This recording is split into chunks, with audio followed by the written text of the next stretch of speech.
వైఎస్ఆర్ జిల్లా బద్వేల్ పట్టణంలో పోలీసు అమరవీరుల సంస్మరణ దినోత్సవం. అమరవీరుల స్తూపం వద్ద అమరులైన పోలీసులకు ఘనంగా నివాళులర్పించిన బద్వేల్ అర్బన్ రూరల్ సీఏలు లింగప్ప, కృష్ణయ్య. విధి నిర్వహణలో ప్రాణాలను పణంగా పెట్టి ప్రాణాలర్పించిన పోలీసులను స్మరించుకోవాల్సిన బాధ్యత ప్రతి ఒక్కరిపైన ఉందన్న పోలీసులు తెలిపారు. కార్యక్రమంలో ఎస్ఐలు మాడిశెట్టి సత్యనారాయణ, జయరామిరెడ్డి, కానిస్టేబుల్, హోంగార్డులు పాల్గొన్నారు. పలువురు పోలీస్ సిబ్బంది ఉన్నారు.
దేశమంతటా కూడా అమరవీరుల దినోత్సవాన్ని ఈరోజు జరుపుకుంటున్నాము.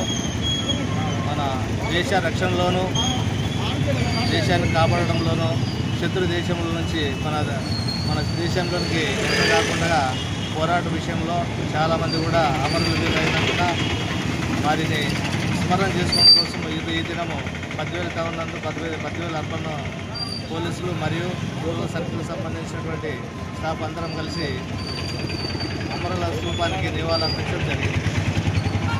అందరికీ నమస్కారం.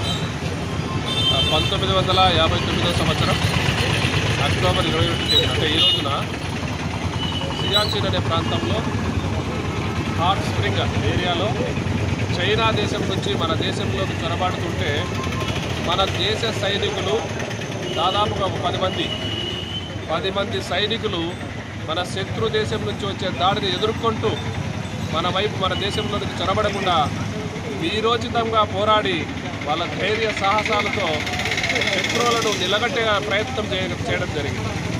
వారి యొక్క ధైర్య సాహసాలకు మనం స్మరించుకుంటూ అట్లాంటి సైన్యం మన దేశంలో ఉంది.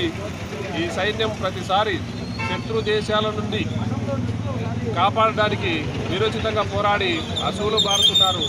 వారిని స్మరించుకుంటూ ప్రతి సంవత్సరమున ఈ రోజున అక్టోబర్ 21వ తేదీన పోలీసు అమరవీరుల దినోత్సవాన్ని జరుపుకోవడం జరుగుతూ ఉంది. ఈ సందర్భంగా అట్లాంటి ధైర్య సాహసాలు కొనియాడుకుంటూ భవిష్యత్తు తరాల వారికి ఆ రోజున జరిగిన వీరమరణం పొందిన ఈ సైనికులందరూ కూడా వారి యొక్క ధైర్య సాహసాలు మా యొక్క పోలీస్ వ్యవస్థలో ఉత్తేజాన్ని నింపడానికి ఈ కార్యక్రమం ఉపయోగపడుతూ ఉంది. ఇది ప్రజలందరూ కూడా తెలియాలి. దేశం కోసం కాపాడే సైనికులు, పోలీసులు వీరంతా పోరాటం చేస్తూ ఉంటారు. ఈ సందర్భంలో వారి యొక్క జీవిత ప్రయాణంలో ఏదైనా ఇట్లాంటి అనుకోని సంఘటనలు జరుగుతాయి.